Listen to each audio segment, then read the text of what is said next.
mal que ça? Oh, je ne le crois pas. C'est encore un accès de ta maladie de cœur qui passera comme les précédents. C'est possible, mais c'est pire que jamais. J'ai du mal à respirer, je ne dors pas. Et je perds des forces chaque jour. Bon, voilà de mauvaises nouvelles. Es-tu bien soigné au moins? C'est si sombre ici, si triste. Hein? Il y a très longtemps que je ne suis pas venu, mais il me semble qu'autrefois, c'était plus gai chez toi. Et la petite demoiselle non plus n'a pas l'air gaie. Hein? Quand on est aussi malade que je le suis, on a surtout besoin de repos. Pour moi, ça n'est pas triste ici. Lenny me soigne bien. Et elle est gentille.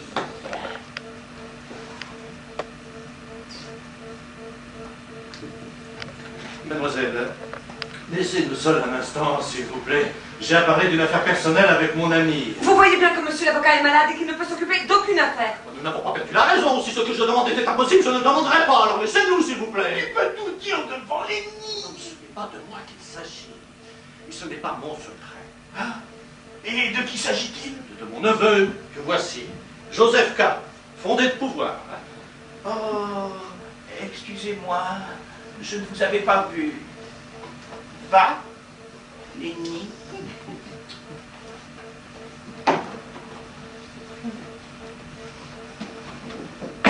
Tu n'es donc pas venu pour le malin, mais pour affaire, hein?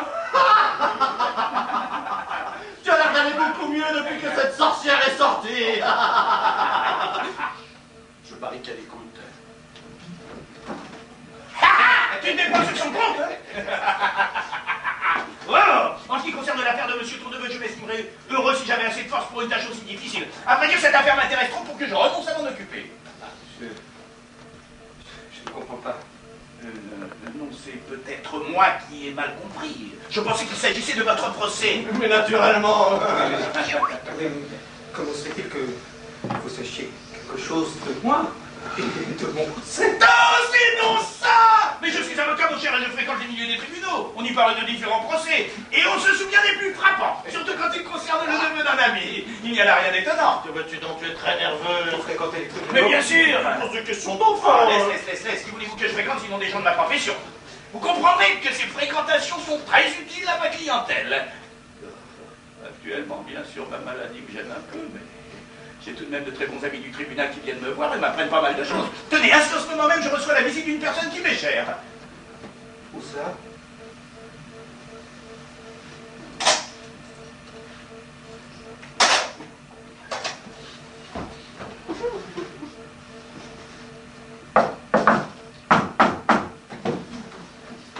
Monsieur le directeur du greffe! Voici mon ami Albert et son neveu, le fondé de pouvoir Joseph K. Monsieur le directeur du greffe a eu la grande amabilité de me rendre visite et l'on ne peut comprendre la valeur d'une telle visite que si l'on sait à quel point monsieur le directeur du greffe est accablé de travail.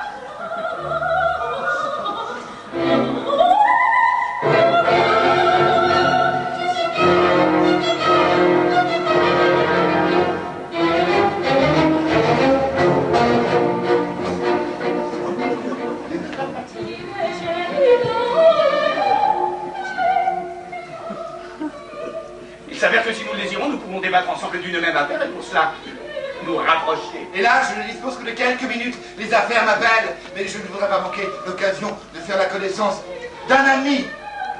De mon ami. Monsieur le directeur du greffe!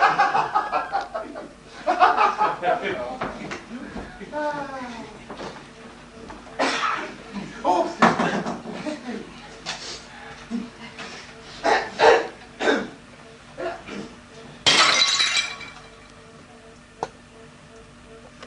Je vais aller voir ce qu'il s'est passé.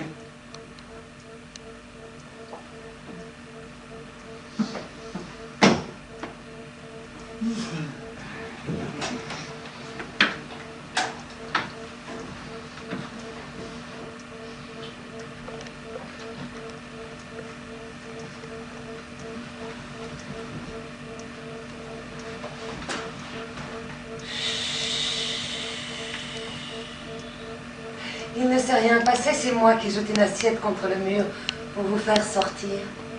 Moi aussi, je pensais à vous.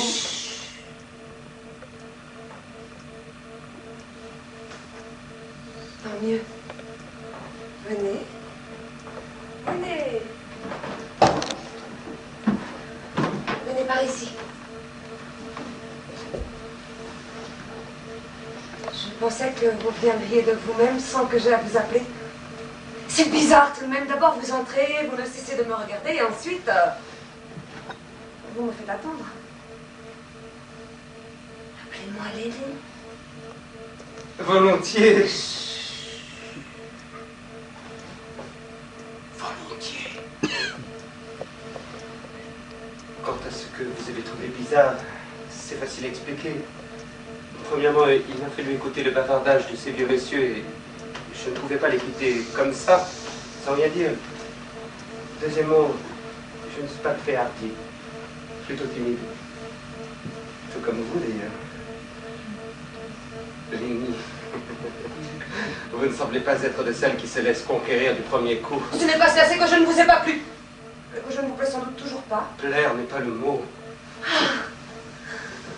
Dites-moi, vous pensez sans cesse à votre procès? Non, pas du tout. Tu penses même probablement trop peu. Vous êtes trop obstiné à ce que j'ai entendu dire. Qui dit cela? J'en dirais trop long si je le disais. Ne me demandez pas de nom, s'il vous plaît, corrigez-vous. Ne soyez plus si obstiné. De toute façon, ça ne sert à rien de se défendre contre ce tribunal. On est obligé d'avouer. Avouez donc à la première occasion. Ce n'est qu'à ce moment-là que vous pourrez songer à vous échapper. Du reste, c'est impossible sans une aide extérieure. Ne vous inquiétez pas, je vais vous aider. Moi. Vous semblez bien connaître le tribunal et les ruses qui y sont nécessaires. Et si je n'avoue pas, vous ne pourrez pas m'aider? Non. Je ne pourrai pas vous aider. Mais vous ne voulez pas de mon aide. Vous n'y tenez pas, vous êtes obstiné. Et vous ne vous laissez pas convaincre.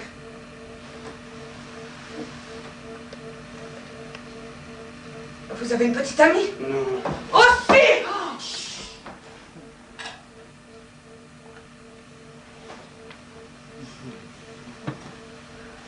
Oui, c'est vrai. Je la renie alors que j'ai toujours une photo d'elle sur moi. Elle ne me plaît pas, moi. Elle est grossière et maladroite. Peut-être est-elle douce et gentille avec vous, mais se sacrifierait-elle pour vous? Elle n'est ni douce ni gentille et elle ne se sacrifiera pas pour moi. D'ailleurs, je ne lui ai jamais demandé une chose pareille jusqu'à présent. Je n'ai même jamais regardé cette photo aussi attentivement que vous. Vous ne tenez donc pas tellement à elle et ce n'est pas tout à fait votre petite amie? Si, je ne retire pas mes paroles. Ah, elle est peut-être votre petite amie en ce moment, mais vous ne la regretteriez pas beaucoup si vous la perdiez? Ou si vous l'échangez contre une autre? Comme moi, par exemple. A-t-elle un défaut physique? Un défaut physique? Oui, tenez. Moi, j'en ai un petit. Regardez.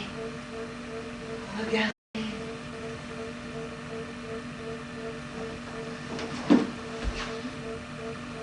Quel caprice de la nature!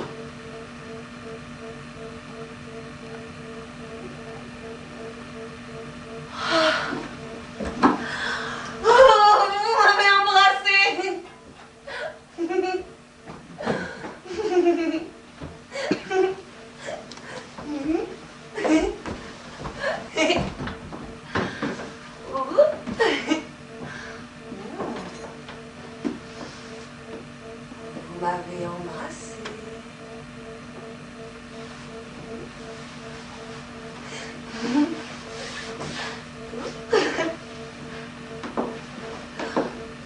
Vous me prenez en échange. Vous voyez? Vous me prenez en échange. Maintenant, tu m'appartiens.